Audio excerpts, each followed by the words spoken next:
Tim, you and I were always talking about risk because she was the beautiful woman we were both in love with, right? The one who made us feel the most special, the most alive.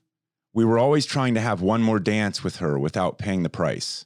All those quiet, huddled conversations we had in Afghanistan. Where to walk on the patrols. What to do if the outpost gets overrun. What kind of body armor to wear. You were so smart about it too. So smart about it that I would actually tease you about being scared. Of course you were scared. You were terrified. We both were. We were terrified and we were in love. And in the end, you were the one she chose.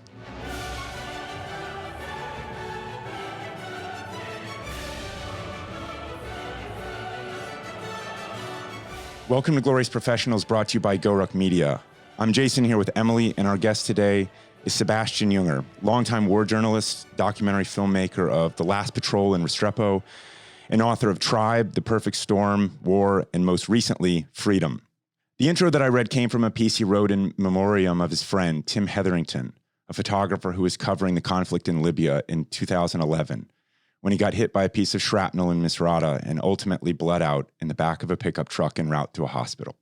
I've been a huge fan of Sebastian's work forever. And in prepping for this show, what struck me about the impact of Tim's death is how hard it can be when you're not there, and yet the perspective and the good that such tragedies can inspire, many of which I'm looking forward to getting into today.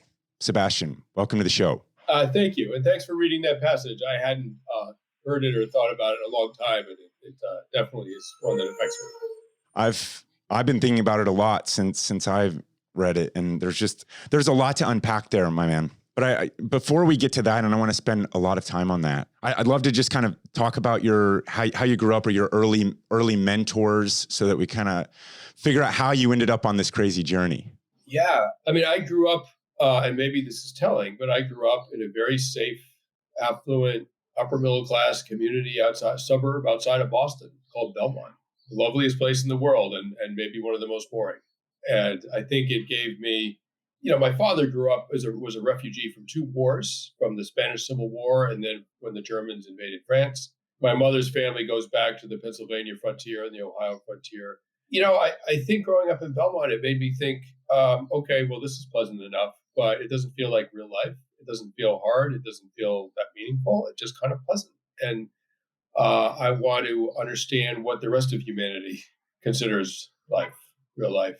A lot of what humanity goes through isn't that pleasant, but I wanted to understand it. And, eventually I wanted to be a freelance writer. I decided I wanted to be a war reporter. And there was a civil war in Bosnia in the early 90s, 1993. And I went out, before the U.S. was involved as a peacekeeping force. And I went off, I wound up in Sarajevo in 1993, a city besieged by a modern army. So to rewind a little bit, though, you were kind of a risk taker of sorts. I mean, you were climbing trees, dangerous, cutting them with chainsaws at a young age, right? And then your grandfather was also a journalist, and your father had fled a couple wars. I mean, what was the mentorship like at home? Yeah, so I mean, just to make it clear, I was, by my late 20s, I discovered this amazing job of working as a climber for tree companies. So I was taking trees down with on a rope with a chainsaw or limbing them, 50, 100 feet in the air sometimes, work that could be dangerous if you made a mistake. And I did make a mistake. I hurt my leg pretty badly. I whacked it with the chainsaw and tore off the back of it. And so, that was definitely a sort of calculated risk taking. I wear a seatbelt. I drive carefully. I'm not a, sort of adrenaline junkie in that sense. The risk that I've taken, I've tried to do cautiously and with real calculation. But that said, yeah, I've several times been in a situation where I could have easily been killed, and I got lucky and I wasn't. And but before all of that, before the war reporting and the tree climbing, what were my influences? My dad was a physicist. He was a theoretical physicist. He was very smart. He was incredibly well read. He spoke English better than any native English speaker that I've ever met. And he imparted to me the sort of value of both rationality and compassion, empathy. He was an enormously kind man, and who saw the worthiness and the value in every different kind of society, every different kind of culture. He was an atheist, but he understood the good that could come from religion at times. the good it could do for some people. But he was also a fierce rationalist, and basically a theory that you couldn't test for was just a fantasy, and ideas that didn't have data were just wishful thinking. And I really grew up in that great intellectual tradition. And I don't go to church. I'm an atheist. But I don't. We can talk about this, but I think my atheism has actually provided me a very profound avenue for experiencing the world as it is, rather than a projection that humanity sometimes feels necessary to cast on what they see. So to jump into that just a little bit, like, when have you struggled the most with being an atheist? Oh, I've never struggled with it. There's no struggle whatsoever. I mean, I know people struggle with religion, but atheism is a very, very easy paradigm to live with. In fact, there's nothing to accommodate. It's you take the world at face value, and you don't try to imagine constructs that you can't see or measure.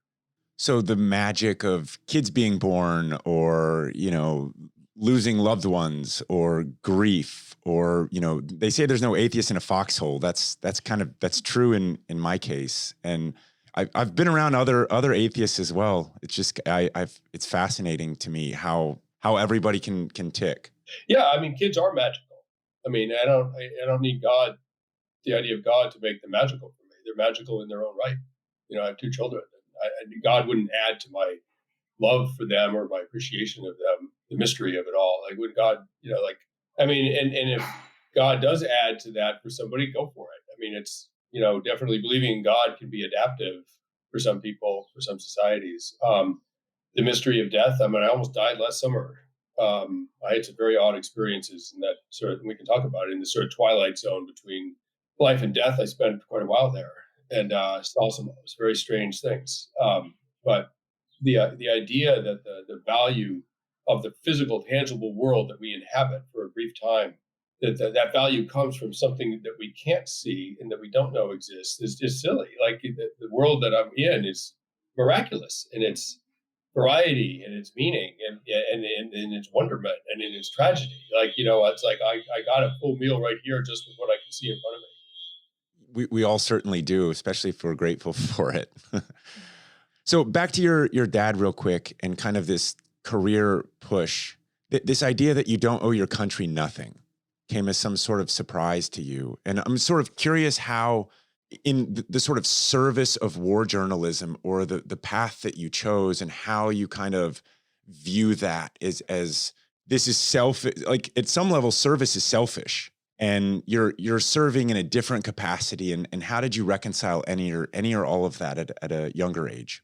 Well, I grew up in a very liberal environment during Vietnam, and the Vietnam War was very poorly regarded by the people around me as I was, growing up. And there was the draft, which obviously was controversial policy for America, and it was later rescinded. And then I turned 18, and I got a selective service card in the mail, which was only mailed to 18-year-old boys, not girls. And I thought that, the draft was over. I was like, what's this? Like, a selective service? Like, I said to my dad, my dad was a huge pacifist, right? And I said, I'm not signing this, like, so the government knows where I live in case they need me to fight another Vietnam. I mean, that was my, like, 18-year-old take on, American foreign policy. It was extremely simplistic and formed by the environment around me. And my father said, there are thousands of American soldiers buried in, his home country of France, that liberated the world from fascism. My father hated fascism, and he was an endless pacifist. But he also understood that, in keeping with the principles of pacifism, which is the preserving of human life and human dignity, sometimes people must take up arms to stop fascists, right? And which is the unlawful seizing of power, the unlawful use of power. And he said, you're definitely going to sign that card. You don't owe your country nothing. And you might owe your country your life, depending on the war. Now, if a war comes along that you think is immoral, it's your duty to protest it and to go to jail, if necessary, to protest an immoral war. But you don't know that yet. And the war might be moral. It might be moral the way World War II was. We might need you to defend democracy and to defeat fascism in the world. And so you're signing that card. And so when I did, all of a sudden I felt like I was part of something greater and that I still had agency. I could still decide that my government was wrong and immoral or not, but it was my choice. And that the idea that my country and that my world, frankly, might need my services and my courage and possibly my sacrifice to preserve human dignity, that was a thrilling idea. And at the end of the day, it was still up to me when my government was right or wrong about those decisions, but I was available for service. And being available for service for a righteous cause at 18 was just like, oh my God, that feels so good. Like, where do I sign? It was an amazing moment. And my father was so right about it. What an amazing lesson to receive from him. Yeah, it was. How did he feel about you becoming a war correspondent? My dad was a physicist and he wasn't that aware of his feelings or didn't articulate them that easily. So I had to do a lot of guessing. I think he was proud of me. My mother was definitely worried. Maybe my dad was too, but that was hard to tell. He might have been worried. I'm sure he was worried. But I think he was also very proud of me. And, he had very strong beliefs about human dignity and human rights. And when fascist armies surround cities and shell them, he had some pretty strong feelings about that, having seen it. I bet. And so me going off to document that in my own, I was a freelance radio reporter in Sarajevo, right? On the food chain, the journalistic food chain, I was like plankton, basically. Right? But I was still part of it. And then as my journalism grew and my ambitions, my scope of my ideas grew, I think I played a sort of larger role in that food chain of journalism. But it has to start somewhere. And I think I remember calling him. I didn't have that much money over there, and I had to buy a bulletproof vest. And I remember it was $700, like secondhand. Oh gosh. And I called him. And I was like, "Should I buy?" He was at work, and I went to the post office to put in an international call from the post office in Croatia. Dad, like, should I spend a third of what I have in my pocket on a bulletproof vest? And he was an amazing, smart, wonderful man. And he said, "I don't know. Like, how would I know? I'm a physicist. You're in the war zone. You." And I was like, "Oh yeah, you're right. Like, this is up to me." Okay, and I bought it, of course. Smart. Yeah. So, how did you view your kind of role, right? I mean, you're there to report.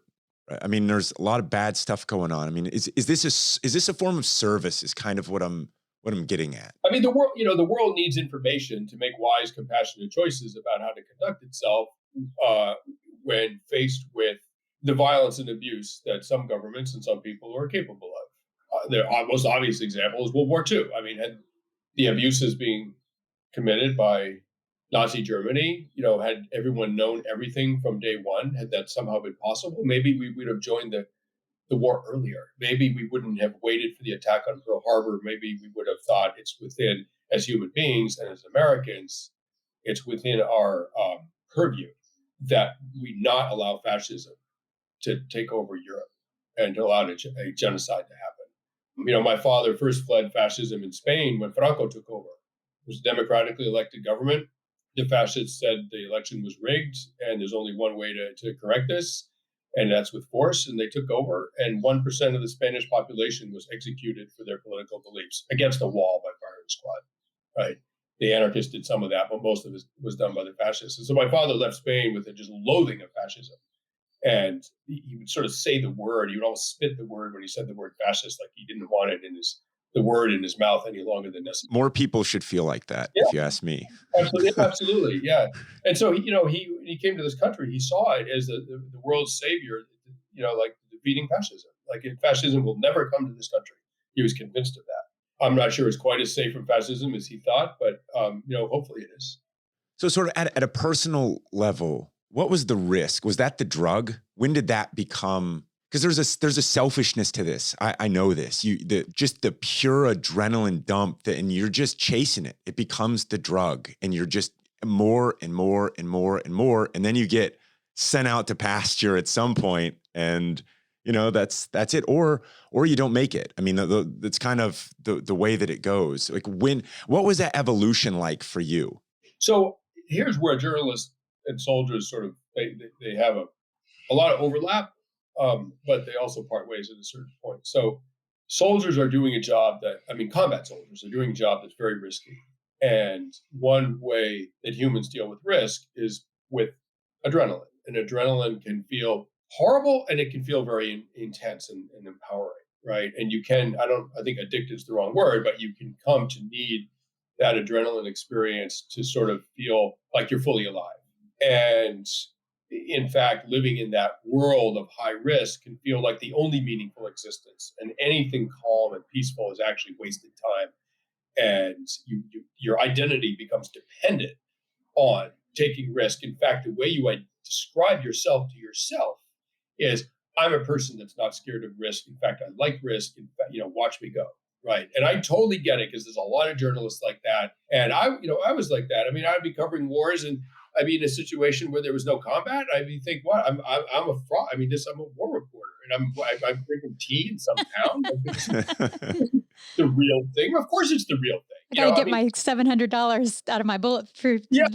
Exactly. Like, if it doesn't take at least one round, I'm a fake. And so it's silly. I mean, life happens in all kinds of ways, and life is dangerous, but life is also lovely and peaceful. And it's all kinds of things, So it was a matter of maturity to understand that life is just as real walking through the park with my daughter as crouched in the trenches. There's no difference in reality, right? I mean, they're both as intense and real in different ways, and produce different neurochemical signatures in our minds, right? And one's oxytocin, the other's adrenaline.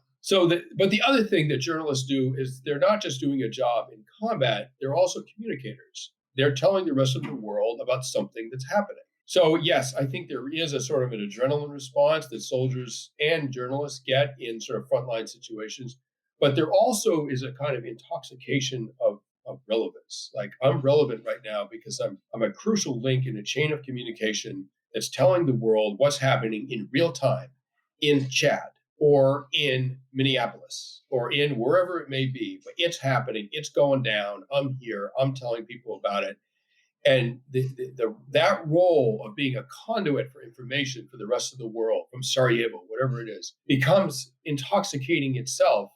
In a different way than adrenaline. It's intoxicating because suddenly you feel like you're needed, you're important, you matter, you're doing something sort of grand and noble. And the nobility of that endeavor of informing the world about a tragedy, that becomes its own addiction as well. And I would say a more powerful addiction than adrenaline ever would be. So it's almost like this fourth branch of government, right? I mean, the press and the tribe that is America. It's really necessary. Is that, I mean, as you intellectualize it, the feelings on the fire bases aside, I mean, I believe that too, by the way, but like, that gives you meaning and purpose in what you're doing.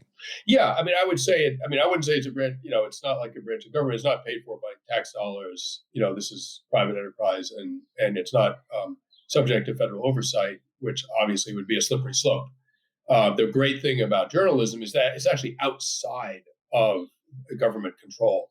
And which means that it can monitor government behavior. I mean, it can monitor the military, it can monitor government itself, it can scrutinize the relationships between, lobbyists and politicians and dark money and all that other stuff. Government might not do that to itself, right? So, but that said, it serves a vital purpose in a democracy, because the people need some way of understanding what these very powerful entities are doing in the decisions they're making.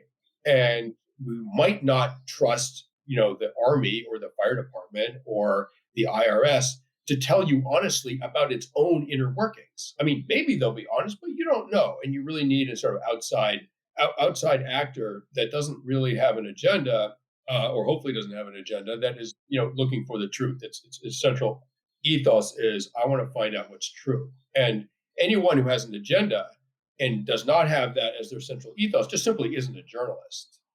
They're something else. They're a propagandist, they're an editorialist, they're an advocate, whatever. All those things are fine in democracy. But that, strictly speaking, that's not really journalism. I kind of bridged this gap a little bit with my background as an intel officer, because I felt what you just described, I felt really important, reporting from Chad, reporting from West Africa, being that link and trying to, tell them the truth. But, being part of the government, I found out sometimes the hard way that, my stuff was either, overlooked or pieces left out of the intelligence reports. But what's interesting is what you said is that it is perishable, right? Felt like I was an expert on all things in Cote d'Ivoire for the 3 years I was there. But, it moved on to the next war, the next battle. And it's like, you have to start all over, create all those connections and contacts and sources again. And then, hopefully recreate that. And it's never exactly the same, and like you said, it is addictive in its own way. But in a different sense from what, Jason and the soldiers that you've been with in Afghanistan and other places have been. Yeah, I mean, that's very much like the job of journalism. I mean, the journalists, they move from situation to situation, not always war zones, but whatever. They get different postings and they got to start from scratch and fill up their little black notebook with names and contacts. And I guess it's not a notebook anymore, but whatever, the vice consul at the American, whatever. I mean, you accumulate these names and contacts and experts in each country, and it takes a while to do that, and then you start from scratch again. But then it's also, it's that always new endeavor, which is one of the things that's exciting about the job as well, I think. Yeah, I used to always say that I loved my work because I woke up every day being like, I don't know what's going to happen. It's going to be a little bit of a toss up, and depending on what's coming through the cable traffic or what's going on the ground, anything, I could be going anywhere, and I love that sort of randomness of it all. Oh yeah, no, it's totally intoxicating. Yeah, absolutely, absolutely. And you guys are a lot younger than me. If I was say in my 30s, I would still want to be doing that. I'm in my late 50s, and I don't want to be doing that. Like actively don't. There are different things for different phases of your life, and now I'm an older father for sure. And I don't think maybe as a young, dad in my 30s, maybe it wouldn't have worked out that well. Maybe I would have been getting pulled too much out of my family's orbit. Right now, the last thing I want to do is go out there. The main thing in my life, the primary thing, is my family and my children. I mean, nothing else even comes close to being a rival of that. That's so beautiful. And I think you're right. I think it's something that, if you had tried that younger, you would have felt very divided in your time. Yeah. But, what we're saying is about the waking up and having it be new. I mean, kids bring that too. Yeah, It's like you said, it's very much the same reality that we're living. It's just in a different form. I knew a guy, tremendous guy, who's passed on, but he lived in a very small place. He lived on Cape Cod his whole life. A little spit of sand, a little sandbar in the Atlantic. It's very beautiful there, but it's tiny, right? I mean, Cape Cod is 2 miles wide, at his upper lengths. And I asked this guy, and he's a ferocious intellect, right, and incredibly smart and well read. He built chimneys. He was a bricklayer, an amazing man, right, and a sculptor. He's an extraordinary man. He never left, right? Cape Cod, he never left. He could have done anything. I said, did you ever regret, in his 70s, I said, do you ever regret that you spent your entire life in such a tiny little place? And he thought about it for like a few moments. He said, no. He said, I learned how to find the infinite in the minute. And that's parenthood, right? I mean, you're in a room with your child. I mean, tell me there's not an infinity in there. If you're not seeing the infinity, if you're not seeing all of the human experience, all of the pain and joy of the world, like you're missing something. I mean, go to work on yourself. Yeah, absolutely. Okay, so kind of driving a little bit more towards the Restrepo and Tim and that part of your life. By the way, if you're out there and you haven't seen Restrepo, I mean, for me, it's like I'm very harsh on war, anything related to war. Once you've been, it's not a luxury. It's just you don't see things the same. It's like Saving Private Ryan, Band of Brothers, Restrepo. I mean, Black Hawk Down I also really enjoy, but there's very few, and it's a really, really powerful work, and all the credit in the world to you guys and for the guys for having you there. And it really matters to me, to our community. And I think it was just a beautiful piece of work. And so first off, thank you for that. Thank you. I'm really glad that you liked it. I'm very, very proud of that film. So what was the camaraderie like between you and Tim, between you and the guys who were there? I mean, we'll put it in the notes, but like the picture that Tim got, I think it won Picture of the Year in 2008 or whatever, of the soldier, and he's putting his arm up and his helmets. I mean, it's, you've got the sort of poncho liner up and the sandbags everywhere, and it's a little fog of war-y just to go with the film and everything. I mean, it's just a lot of feelings there. Yeah. I started this project on my own, and Tim came in about 4 months into the deployment in September '07. And he started filming a month after that. And so I didn't know Tim before that. We were new to each other on our first trip over there. And he saw what was going on. I was like, oh my, and I told him I was trying to make a documentary. He was like, oh my God, that would be amazing. So he sort of jumped in, thank God, into the project. And we were, instant collaborators and friends, brothers after that.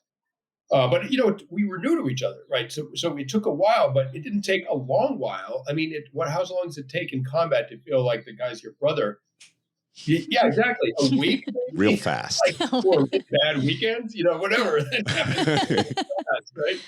And likewise with the platoon. I mean, they were half our age and coming from a different experience in life. They'd gone through boot camp and all that training, et cetera, et cetera. They weren't journalists; they were soldiers.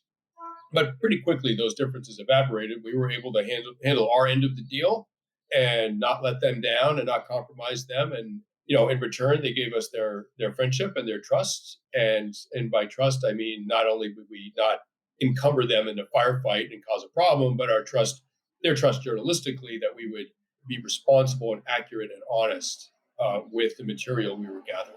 And we're journalists in the sense that I defined it earlier. And so we honored that, and we wouldn't have done any other thing.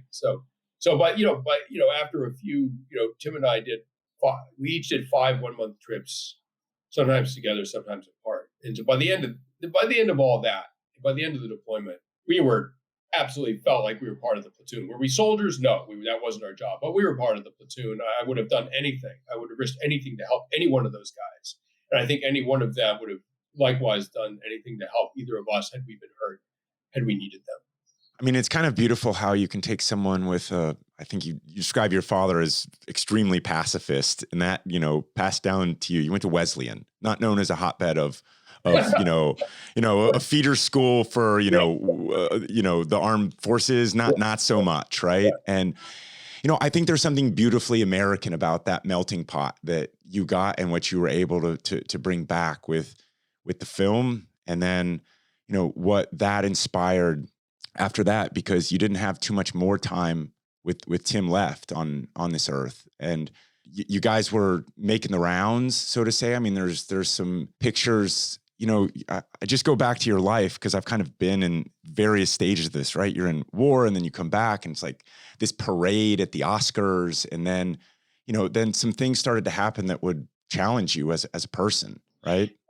Yeah, we were supposed to go on assignment to Libya a few weeks after we were on the red carpet for the Oscars. We didn't win, but we were nominated. And the last minute, I couldn't go, for personal reasons. And Tim went on his own. I remember his last email to me was, tomorrow morning, I'm taking a boat to Misrata. Misrata was a besieged city down the coast from Benghazi, where he was, and surrounded by Gaddafi's forces. And the rebels were sort of holding out. It was this awful street fighting. And I said, listen, man, I wrote him back. I said, be careful. Like, Gaddafi's got an air force. The only way out of there is by boat. That place gets overrun.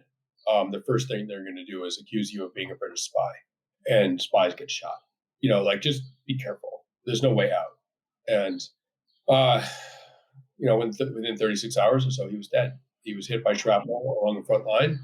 Not a big wound, but it caught the metal caught his femoral artery, and he bled out in the back of a rebel pickup truck racing for the Misrata hospital.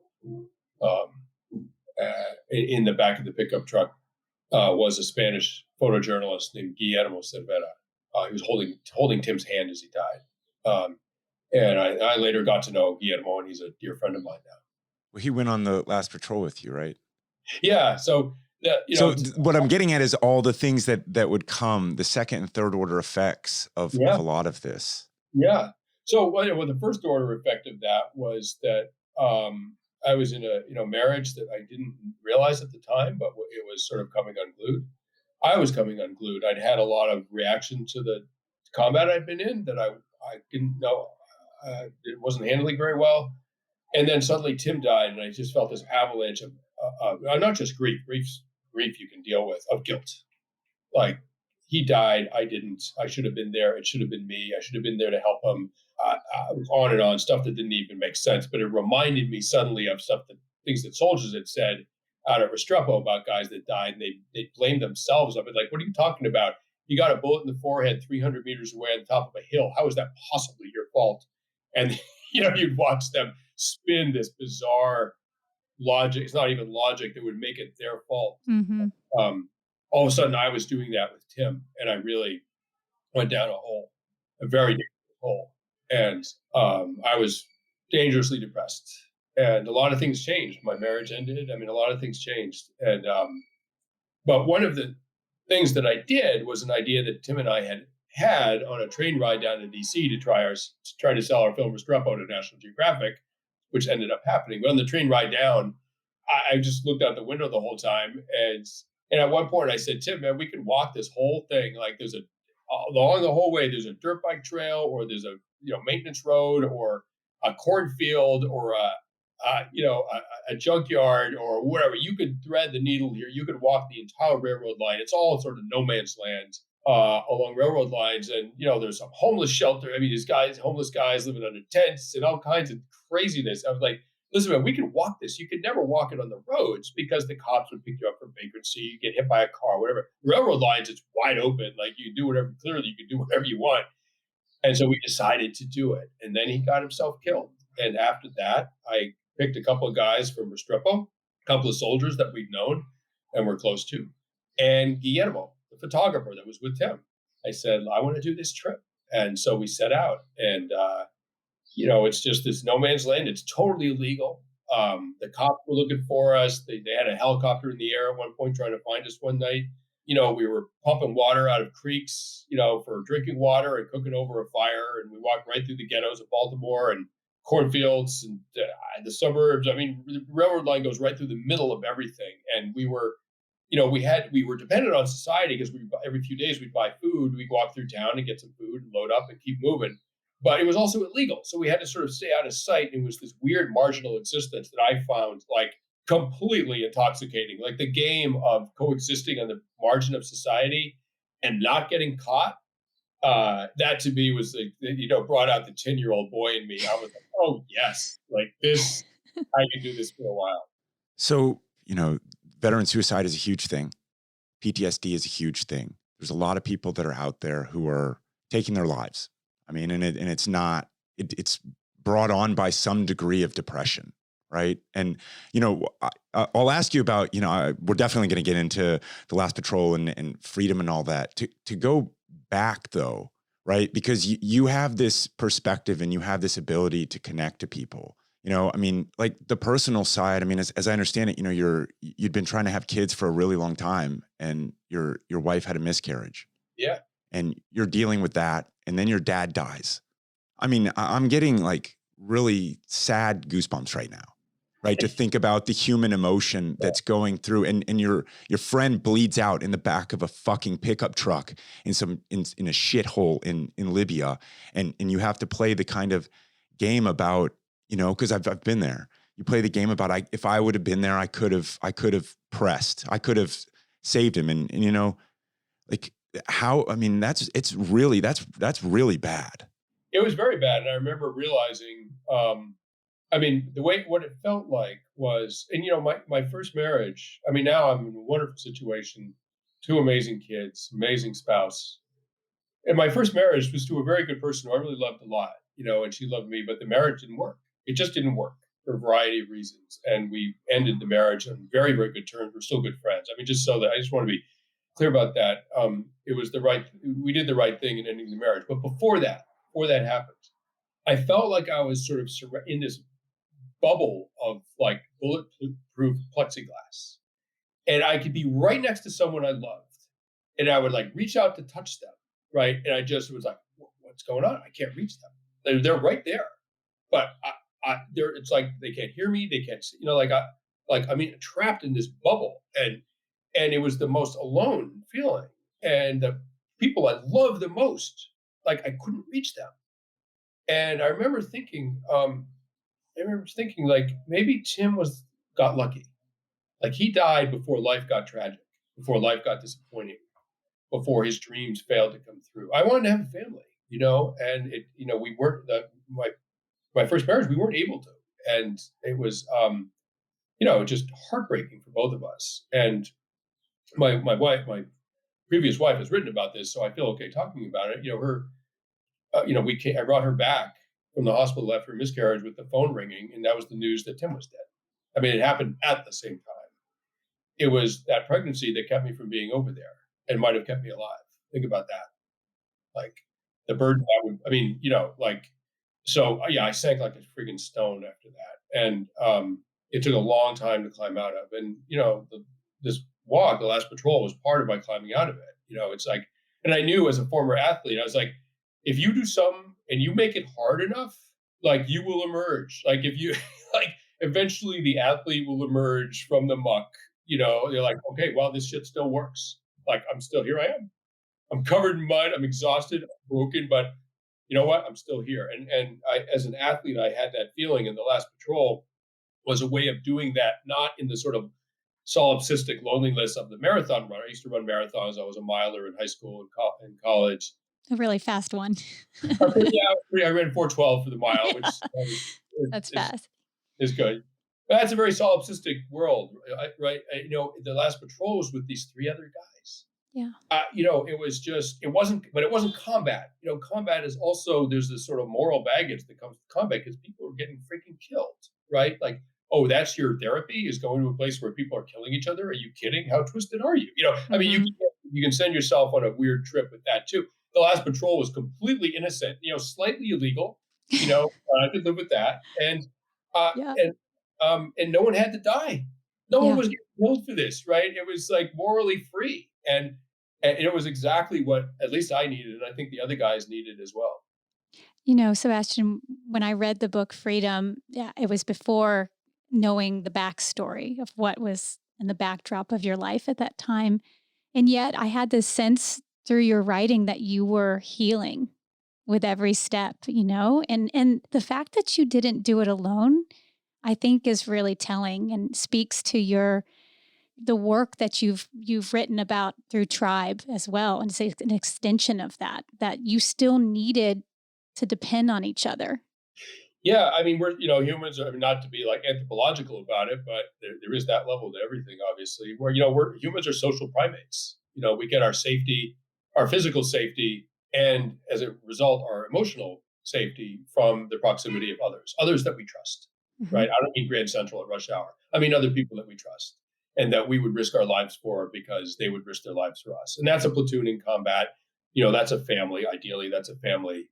In modern industrial mass society, it's hard to find that group that you feel that kind of allegiance to.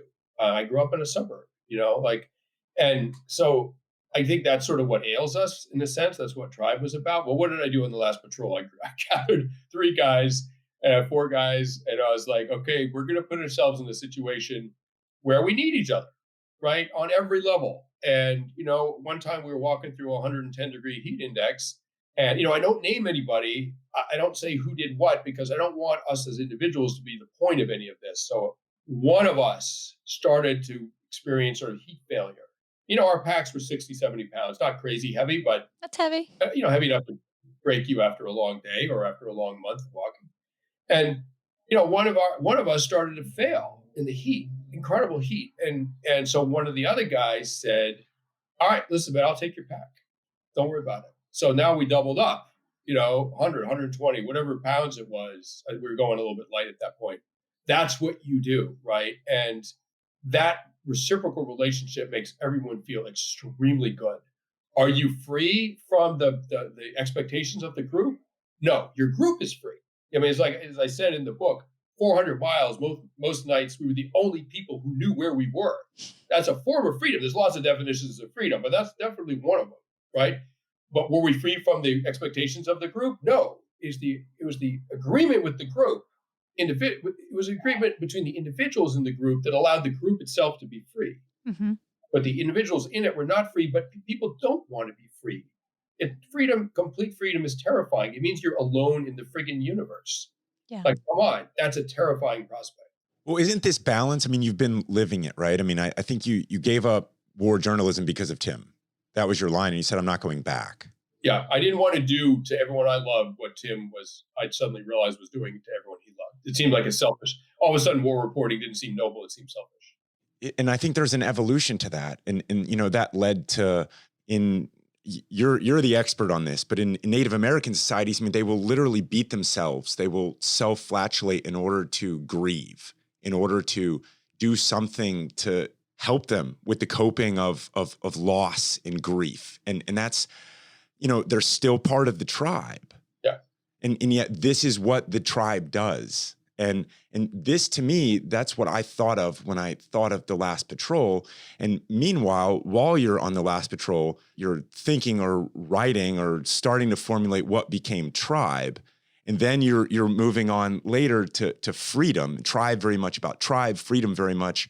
I mean, freedom from an American context, to me, it's kind of like the rugged individualist, and you're taking that head on. And so the point is you're living this balance out throughout these really hard and difficult times in life. And is it conscious? Is it subconscious? I mean, Yeah, well, that's a good question. I mean, I definitely, I'm not a good enough chess player to think 10 moves ahead and sort of see where my life might be going. But I think I am fairly good at knowing what I need right now. And at that point, my marriage, at this point, when I started The Last Patrol, my marriage was definitely in the process of ending. I mean, it was about as good as a divorce can get, but it was enormously painful. And I knew what I needed. I needed some brothers around me, and I needed to be in a weird place where our competency, our capability, our strength, our vigilance allowed us to exist out there and to continue safely. And that was what I needed, and I didn't want to do it alone. I wanted to be with some guys that I trusted. I mean, alone out there on the tracks would be terrifying. It was scary enough with the four of us. And so I think I had a good instinct, and like we kept doing it. Like, I mean, the last time I was out there was like a couple of years ago with one guy. I kept doing it in different forms with different individuals, just because we loved it so much out there. You're completely self-defining, right? I mean, it's a weird, dangerous environment. There's no cops out there unless they're actively looking for you. These trains are incredibly dangerous. You got to be very careful. And the engineers will call you in when they see you. So you got to get very good at sensing when a train is coming. And I don't mean hear, and I don't mean see, I mean sensing. And you can get there. You can get, I don't know what it is, what these trains are doing a mile out, where they're altering the world in some way that you can start to pick up on. And you just step into the underbrush and watch that sucker go by. And that we were pulling that off was so satisfying, and it did me an enormous amount of emotional, psychological good right when I needed it. It felt to me that you were reconnecting to a very old ancient history by doing this, like, and you talk about this, about the Native Americans who walked through there, the slaves fleeing the plantations on the Underground Railroad, and then just, modern day people who are just vagrants or on the move nomads. And, the humans have been doing that for a long, long time. And I really responded to this idea that, walking is this form of independence and a freedom in itself. Like, you can just get up and move. And I don't know if people think about it that way as much as that's Right. maybe we should. Well, yeah, I mean, that goes to the heart of a crucial human development about 10,000 years ago. Some societies started using agriculture, which meant they were rooted in place. They were subject to a ruling power, to a ruler that could be quite abusive. They didn't have a lot of choices, because once you've invested years in digging your irrigation ditches and clearing the rocks out of a field, you can't just pick up and say, I don't like your leadership. I'll take my business elsewhere. You really can't do that. And the accumulation of capital, of food slash capital, allows for the hiring of professional armies and the control of territory and the imposition of like top down power, right? So you get all that sort of hierarchical stuff that can be very abusive or very productive. I mean, Western society is based on that model, and it's an amazing society, right? I mean, the things we invented, our technology, there's just this sort of ease of our existence. I mean, it's totally extraordinary, right? As I said last summer, I almost died, and I'm only alive because of the technology that was produced by this amazing, sort of enlightenment-based, data-based, rational society that came up with these things to keep people alive. Right. And but that's only part of humanity. The other part of humanity, 10,000 years ago, was like, you know what? Maybe not. I think we'd be I think, will be poorer, but a lot happier in the crags and hills of the, sort of wild country with our sheep or with our hunting bows, the nomads. Hmm. So the interesting thing about nomads is that they can be quite egalitarian in their leadership because nomads, by definition, are carrying with them. I mean, first, it's hard to accumulate wealth if you're mobile, but also you're carrying with you all the tools you need for survival. So if a family or a clan or an individual doesn't like the abusive leadership that they're subjected to, they can just leave. You can't leave with a wheat field. You can leave with your sheep, right, or your hunting bow. And so it makes hunter-gatherer and more generally nomadic society quite egalitarian.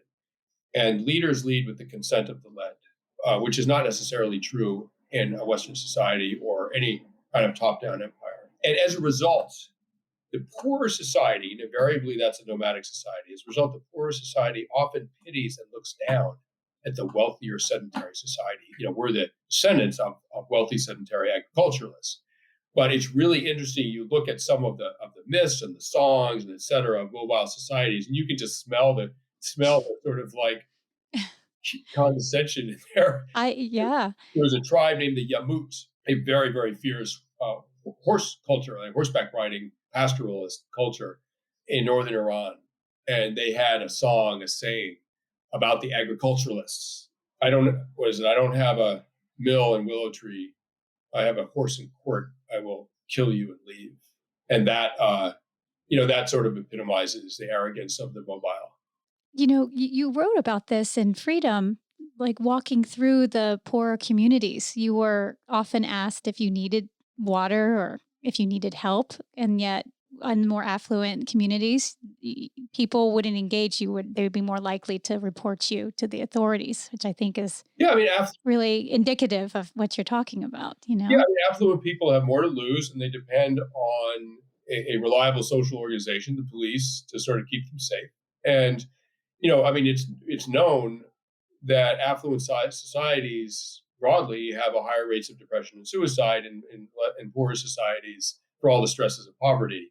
The rate of depression is lower, and the rate of suicide is lower. And the theory is that poor people have to collaborate for their survival, and that collaboration, just humans interacting in a collaborative way, feels very good to everybody. And that collaboration buffers people from, psychological troubles in a way that doesn't happen in an affluent society where everyone's living in their little house in their suburb. So on this last patrol, the book is about, you found what you were looking for, but what's the postscript to this? The interesting part, the end about, I was going through a divorce and so was someone else, and nobody talked about that. And, you'd reached this point and it's like Forrest Gump was ready to stop running. And I don't think there was just a light switch, because there's so many hours of thought that are easing you into something, right? Well, during so the trip, we did it off and on over a year, right? So it wasn't all one long 400-mile walk. We did it multiple trips, 50, 100 miles at a time, every different season. We froze, we roasted, we got drenched, we got, whatever, got parched, all of it. Cities, suburbs, fields, woods. I didn't do a lot of thinking on that, right? I didn't thinking about my personal life. The point was I needed a respite from my personal life. I think we all did. And most of my thinking was sort of like tactical level. Like, how do we manage this environment? How do we not get hit by trains, caught by the police? Where are we going to get clean water? Like, how are we going to stay out of sight? We're there's a lot of, we're in a populated area right now. Like, we're going to be sleeping right next to some guy's backyard. How do we stay low enough so that we don't get spotted? Whatever. Like, it was that level of thinking. You could say it was almost sort of animalistic, but in that, listen, the human brain is an amazing tool and quite a burden. And we put ourselves in a place where that sort of ruminative part of our minds was not needed, and we were too tired to indulge it anyway. So at the end, though, the thing about solutions is that the solutions can become their own problem, their own addiction.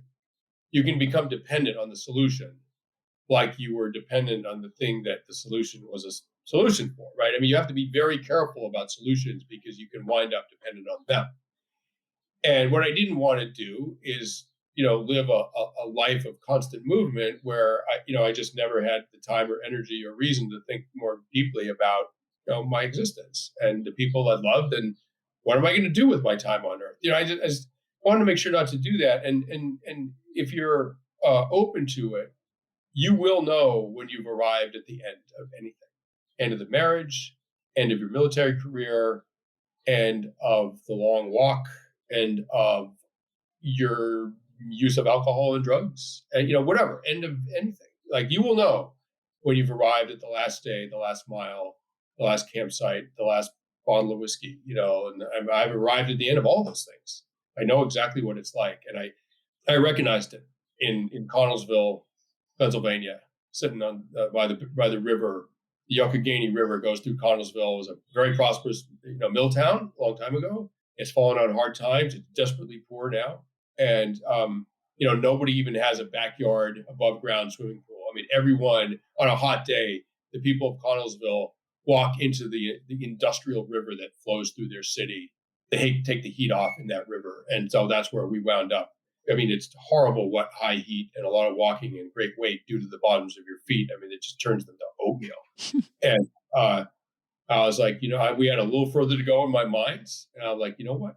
I think I just realized we reached the end.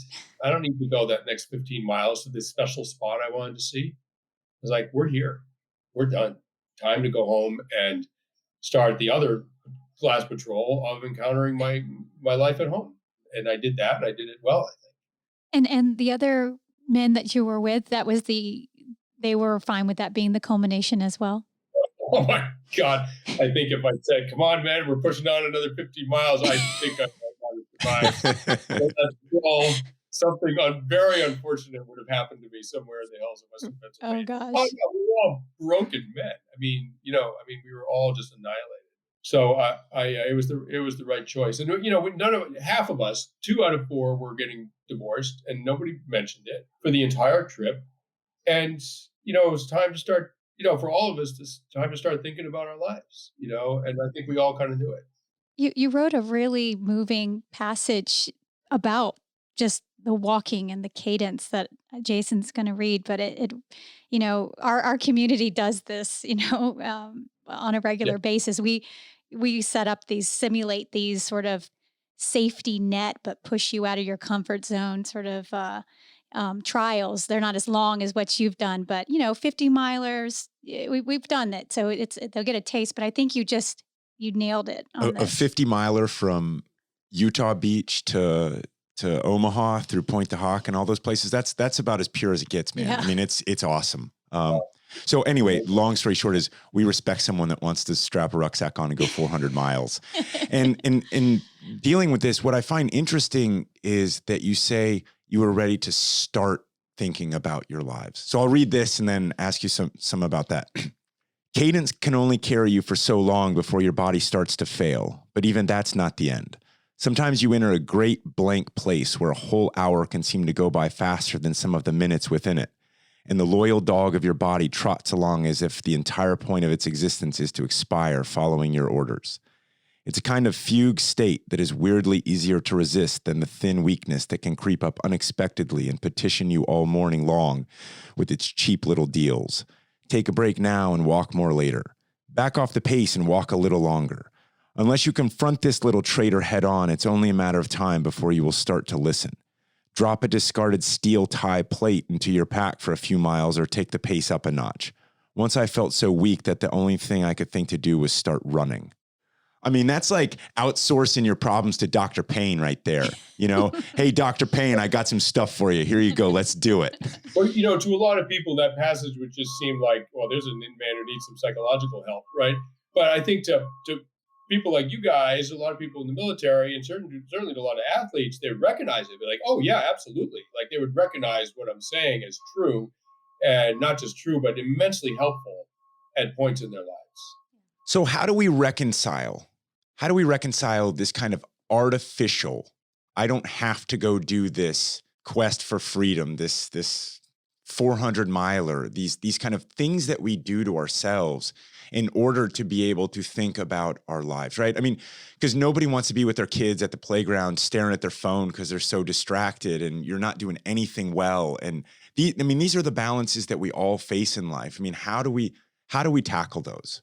Well, I mean, if you want to bring up phones, I mean, I have a flip phone. I would say the best thing you could do in terms of being distracted and anxious and depressed and an involved parent is you take your smartphone, right, and you go down to the nearest lake and you see how many skips you can get out of it. That's my advice. I love that. I'm close. Yeah. I'm really close. No, absolutely. I mean, I understand they're amazing tools, right? But they have created their own need, right? I mean, they solve certain communications problems, but mostly most of what they're used for is a need that they themselves created and convinced you that they're necessary for, and actually they're not. And the downside of these amazing devices is that humans are obsessive and addictive and like the game of chess or whatever, or like combat, or like all kinds of things that sort of have no boundaries. Like they're infinitely complex. So you can plunge into them. Music is the same way. Musician, you can plunge into that world and never emerge because you're never going to reach the bottom, right? And likewise, social media. Like once you get involved in that trap, the strange thing about it, email and all that stuff is the more you do of it, the more emails you answer, the more texts you answer, the more social media you deal with, the more that you create. And then you have even more to deal with. There's never an end point. It's the sort of opposite of freedom in the same way that quicksand is the opposite of freedom, and that the very actions you undertake to escape it actually embed you deeper in the system. And so in my opinion, it's a very dangerous thing. Like my children, I mean, they don't have no access to screens, and they won't for a very long time. And I have a flip phone, and it's in my pocket most of the time. But your greater question was, how do we, in this life that's amazing, in many ways amazing life that this society has constructed for a lot of people, how do we sort of return it to something real in a sort of athletic sense, something real, something hard, something where there are real physical consequences to decisions, something that feels like a sort of animal level of freedom and autonomy. For most of human existence, that's what life was, right? I mean, for hunter-gatherers, for say the Apache in the Southwest, and they're a major part of my book because they maintained their autonomy almost until 1900 by being very poor and as a result extremely mobile. And they survived as a free people almost until my grandmother's lifetime. So life was very hard. You ran a lot, you fought a lot, you thought a lot. You didn't have to contrive a situation where you got to experience your physical competence. Right? We do, right? That's the downside of this amazing society, is that if we want to feel like badasses in a sort of animal sense, we're going to have to go off and do something fairly contrived. So what?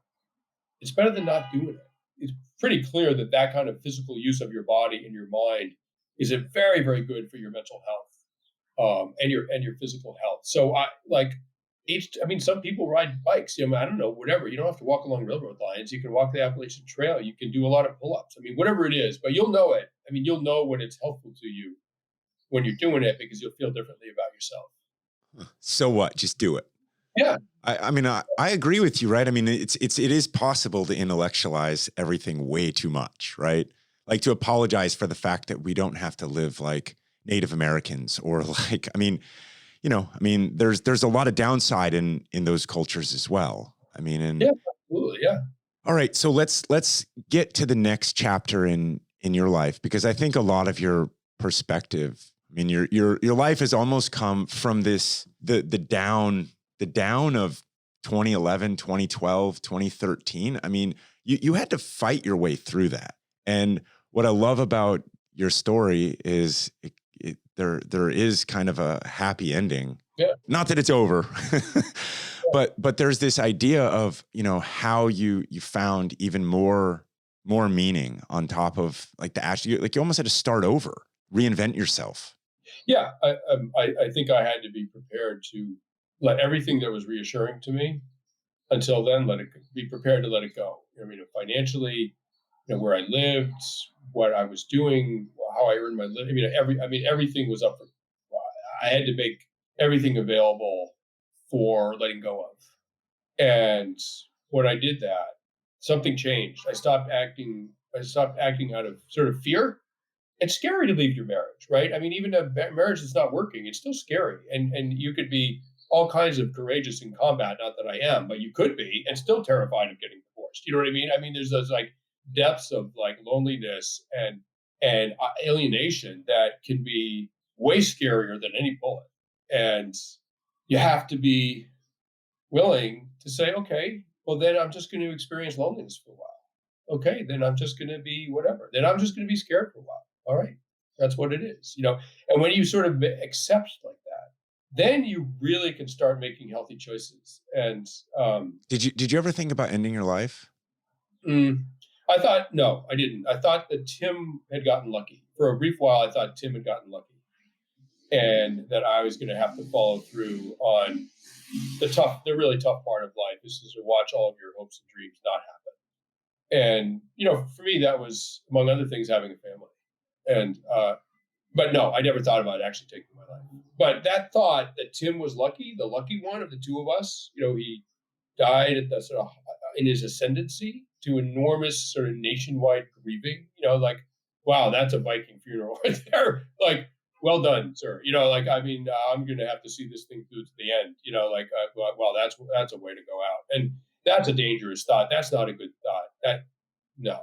And I knew that. And, you know, I was talking to a therapist pretty intensely about all of it. And I was surprised, you know, I was surprised. I was severely depressed for a little while.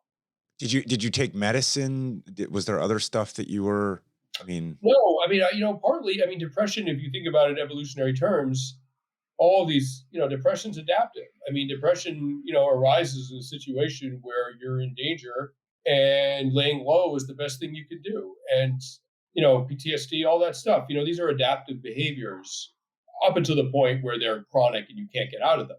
But for a little while, they're adaptive. And, you know, I was depressed because my life was freaking depressing, right? If I'd taken, I mean, I wasn't in danger of suicide. That's a different thing. I didn't think I was. I certainly wasn't. But my life was sad, right? It was heartbreaking, right? I mean, you know, and if I had sort of insulated myself from the reality of that, I might not have changed it, right? I might have been able to stay in a marriage that wasn't working. I might, you know, like pain drives you to a solution. And, you know, I did some pretty good drinking in that time, frankly. And, you know, I'm glad I did. But, you know, like if you drink your way through your problems, eventually you're not going to solve your problems because drinking works, right? I mean, I was a happy drunk, you know, I mean, I was like, feeling bad, have 3 or 4 or 10 whiskeys, and now I'm feeling good. And you know, it's a short-term solution that I don't think is necessarily unhealthy. It's not a long-term solution because it allows you to not experience the pain that will eventually be the motivator for improving your life, right? And you know, I haven't had a drink in 6 years, and I mean, I wasn't anything close to an alcoholic. I just had a, you know, unhealthy relationship with alcohol, and it was diminishing me as a person, so I just stopped drinking. So how did it? I mean, I want to get to the happy part of the story, right? I mean, it's like, cause I think you've earned it, man. I mean, you've earned it. I mean, I had the good sense to recognize when I met my wife, to recognize someone that would constitute a really, really healthy relationship. And love, I mean, love is an amazing feeling, and you can experience like real love for people that aren't necessarily a healthy thing in your life. I mean, you know, humans are complex, and in my marriage right now, it's very loving and very healthy. You know, and as a result, we have 2 very, very healthy, loving little girls. So, I mean, the happy ending is me talking to you right now. I mean, that is the happy ending. And you know, I'm not sure in my 30s if I would have recognized that quality in my wife, or maybe she wouldn't have either back then. I don't know, but at that moment when I met her, like it was instantly, and I mean instantly clear what the potential was for this relationship. And you know, neither of us looked back. And so you have a 4.5-year-old or a 4-year-old and 1.5-year-old? Is that 4 right? plus and 1.5. Yeah. Yeah. How much chaos is it? Oh my God. I mean, we live in a, you know, like basically a 1-room apartment and in New York City, and yeah, it's pretty crazy. I mean, you know, it's like, I mean, it's crazy if you, as long as you hang on to the illusion of control, right? If Yeah. you sort of let go of that and go with it, it's just what's happening. Like, wow, the apartment is insanely messy right now. Like, don't sweat it. That's just, I don't know. I mean, as you get older, acceptance is a very powerful tool for getting through things that, might be difficult. But I mean, I know this about pain. When you fight pain, it hurts more.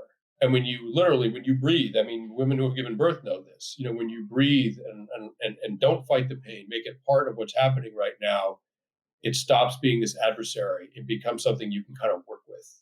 And I think there's a profound truth to that for a lot of things about life. So you got three women, and you got a dog in your apartment as well? Well, yeah, she was here for a while. She died. Daisy died. Oh man, I'm sorry to hear that. Thank you. She was with you on the, because I mean, I'm a dog person very much. I mean, to me, you're the expert. So you tell me, right? A tribe, the definition is you share food, you share defense, right? The most basic operational level of a tribe is a man or a woman and their dog. I mean, you will do everything for each other, and you just become this kind of being together. I mean, your souls are just linked. I mean, as I say in the book, God's great oversight. Yeah. God's great oversight is that dogs don't live as long as men or women, obviously. And God's other great oversight is that men don't move as fast as dogs. And what we could all get up to if those two things, if God had only thought to make those two things happen. I mean, the trips you could have, the lives you could have with a kind of dog partner for life. I mean, think about it. Yeah. And the amount of loss that you would experience, I mean, man, like if 7 years or 10 years can do this to me, imagine what a lifetime could. Yeah. Are you guys going to get another dog? Oh, maybe eventually. I don't know. We want to go overseas when the girls are old enough. So that's problematic. We want to go to Africa. I was in Liberia during the war, and we went back there a year and a half ago before my second daughter was born for a couple of weeks. And I want to make the whole world their school. And we want to make the whole world their school. And that would be hard to do with a dog. Yeah. So I guess I just got one more question for you. What's your advice? I mean, I would say to your daughters, to my kids, to us two sitting right here. I mean, you take all the work that you've done and all that you've given. I mean, a great service to so many of us, and not to deal with, legacies and all that, because I hope your best work is in front of you. I hope you write, I think you talked about Pulse. I'm sorry. You're going to think about writing that based on your most recent near-death experience. Like, I hope you keep enjoying what you're doing, because we get a lot out of it. And not in terms of a legacy or anything though, but like, what's your advice to the next generation? It depends on what the problems are that they may be facing. Personally, I think there's a environmental crisis happening in the world that eventually has to be addressed. I think there's a crisis of democracy in this country that I think has to be sorted out.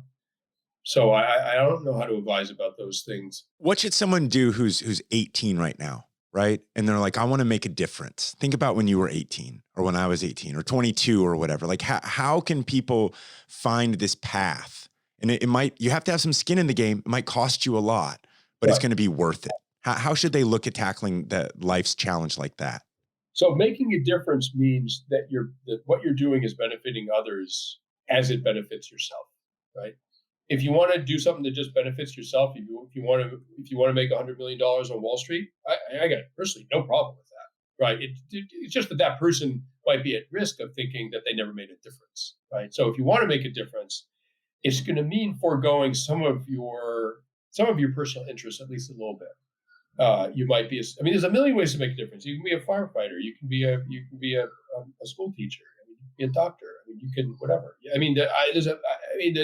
There's an infinity of ways to make a difference. You'll know it when you see it, right? And if that's something you want to do, people make a difference because they're in a context of society, of a group, of a community, of a tribe, of a neighborhood, right? You're making a difference in some kind of group. So the first thing to doing that is to make it clear to yourself and others that you see yourself as part of a group, right? How do you do that in a modern mechanized society, 330 million people in this country? How do you do that? One way is, you join, you volunteer to serve in your nation's military. You shouldn't have to carry a rifle to serve your country. There should be other ways as well, and there are a million other ways, but it is one way to do it. But, sort of more prosaically, like if you're just, a person, if you're 50 years old and you're living, in the middle of America, and how do you feel like you're part of this country? Such a glorious thing to be part of. And I would say there's three ways that are kind of neat, symbolic ways of understanding you're part of a greater entity. And then there's more meaningful things you could do. But just for starters, like, let's go with the symbolism can be very powerful, as any religious person will tell you. Symbolism can carry a lot of water. So I almost died last summer. I bled out. I lost 90% of my blood, and they barely saved me. 10 units. They put 10 units into me and brought me back. While I was in that twilight zone, I was talking to my dead father. A dark pit opened up underneath me, and I was getting pulled into. The last thing I said to the doctor was, "You got to hurry. You're losing me right now." Because I could feel it, right? They saved me, right? A miracle of Western medicine.